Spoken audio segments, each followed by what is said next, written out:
کہ آپ اس پر اظہار کریں کہ آپ اسے زکوٰۃ دے رہے ہیں، ٹھیک ہے۔ بنی ہاشم کے 3 خاندان، یعنی اسی طرح لکھا گیا ہے کہ جس کو دی جا رہی ہے اس پر زکوٰۃ کے اظہار کی شرط نہیں ہے، ٹھیک ہے۔ بنی ہاشم کے 3 خاندان یعنی حضرت عباس کی اولاد کو، حارث کی اولاد کو، ابو طالب کی اولاد کو زکوٰۃ دینا جائز نہیں ہے، ٹھیک ہے۔ بنی ہاشم کے جو 3 بڑے خاندان ہیں ان کو زکوٰۃ دینا جو ہے وہ جائز نہیں ہے۔ اچھا، تو مسلمان آزاد، عاقل، بالغ، مالک کا صاحب نصاب ہونا، نصاب کا اصلی اور ضروری حاجتوں سے زیادہ ہونا، اور قرض کا نہ ہونا، اور مال بڑھنے والا ہو، ایسا مال ہو جو آپ کا بڑھتا رہتا ہو اور آپ پر کوئی قرض نہ ہو تو آپ کو زکوٰۃ دینی ہے، اور آپ کی ضروری حاجتوں سے زیادہ ہو تو آپ کو زکوٰۃ دینی ہے، ٹھیک ہے۔ نصاب مال کا 1 سال تک ملکیت، نصاب مال کا 1 سال تک ملکیت میں ہونا، یعنی وہ جو مال ہے آپ کے پاس 1 سال تک آپ کی ملکیت میں رہا ہو، ٹھیک ہے، یعنی مال کا 1 سال تک قبضہ قدرت میں ہونا۔ اگر قدرت سے باہر ہے تو زکوٰۃ نہیں ہوگی، اگر وہ مال آپ کے پاس 1 سال تک نہیں تھا تو اس پر زکوٰۃ نہیں ہوگی، ٹھیک ہے۔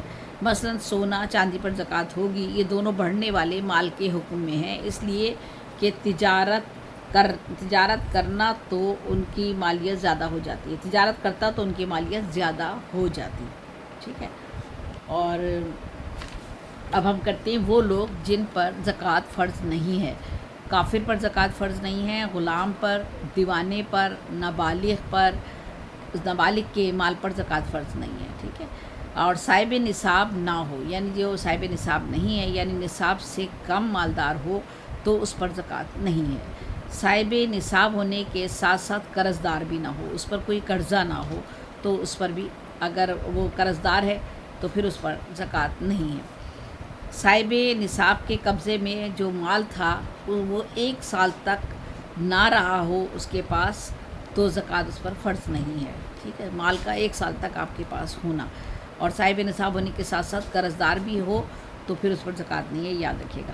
جو مالی حاجت اصلی سے زائد ہو، یعنی آپ کی جو مال ہے آپ کے پاس وہ آپ کی حاجت سے زائد ہو، مثلا ضروری غلہ، کپڑا، گھریلو اسباب، سواری وغیرہ، جانور، ہتھیار، کتابیں جو مطالعے کے لیے ہوں، مزدوری کے اوزار، چونکہ یہ ضروریات زندگی کے لیے ضروری ہیں اس لیے ان پر زکوٰۃ نہیں ہے جب تک ان کی تجارت کرنے کا ارادہ نہ ہو۔ یہ ساری چیزیں ان پر زکوٰۃ نہیں ہے، یاد رکھیے۔ ضروری غلہ، کپڑا، گھریلو اسباب، سواری کا جانور، ہتھیار، کتابیں جو مطالعے کے لیے آپ نے رکھی ہوئی ہیں، اور مزدوری کے اوزار، یہ ضروریات زندگی کے لیے آپ کی ضروری ہیں، اس لیے ان پر زکوٰۃ نہیں ہے جب تک ان کی تجارت کرنے کا آپ کا ارادہ نہ ہو۔ اگر کوئی آدمی پبلشر ہے تو کتابیں بیچ رہا ہے، رکھ رہا ہے، وہ علی ان کتابوں پر تو ہوگی لازمی، نیچرلی سی بات ہے، وہ سب سمجھتے ہیں، انڈرسٹوڈ بات ہے۔ جو چیزیں اپنی حاجت اصلی سے زائد ہوں مگر تجارت کی نیت نہ ہو تو بھی زکوٰۃ فرض نہیں ہے۔ وہ چیزیں جو آپ کی حاجت سے بے شک زائد ہوں لیکن آپ کا ان پر کوئی تجارت کی نیت نہیں ہے تو بھی ان پر زکوٰۃ نہیں ہوگی، تو زکوٰۃ فرض نہیں ہوتی بشرطے کہ سونا چاندی نہ ہو۔ زکوٰۃ ادا کرنے کی نیت ہونی چاہیے، شرط کیا ہے؟ زکوٰۃ ادا کرنے کی نیت چاہیے، خواہ دیتے وقت خواہ مقدار کی علیحدہ کر دے، اچھا چاہے وہ چیز دے جس پر زکوٰۃ واجب ہوتی ہے، چاہے اس کے بدلے آپ جو ہے کچھ جو اور چیزیں ہیں وہ دی جا سکتی ہیں، رقم وغیرہ جو بھی کچھ ہے قیمت دی جا سکتی ہے اس کی، ٹھیک ہے۔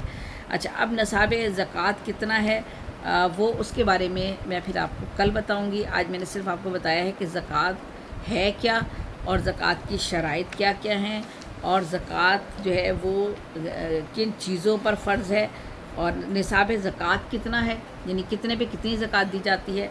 ویسے تو ہم سب میں سارے لوگوں کو معلوم ہے، جو ہمیں مجموعی طور پر ہمیں پتہ ہوتا ہے وہ ہمیں سبھی کو معلوم ہے، لیکن تفصیل سے میں آپ کو کل بتاؤں گی، اور نوعیت نصاب زکوٰۃ کیا ہوتا ہے اور احکام زکوٰۃ کیا ہے قرآن میں اور حدیث کے حوالے سے، اور پھر مسائل زکوٰۃ کیا ہیں یہ بھی آپ کو انشاءاللہ اگر چاہا اللہ نے طاقت ہمت دی مجھے اور زندہ رہی تو انشاءاللہ آپ کے ساتھ کل پھر رابطہ ہوگا۔ اور زکوٰۃ کے حوالے سے چونکہ یہ موضوع ہمارا اسی ماہ میں ہوتا ہے تو ہمیں اس حوالے سے زکوٰۃ پر بھی بات کرنی ہے۔ تو آپ کو زیب زیبی کو اجازت دیجیے. اللہ حافظ. اللہ نگہبان. انشاءاللہ پاکستان زندہ باد. اور میں اب کسی دوسرے موضوع پر انشاءاللہ آپ سے بات کرتی ہوں. اللہ حافظ. اللہ نگہبان.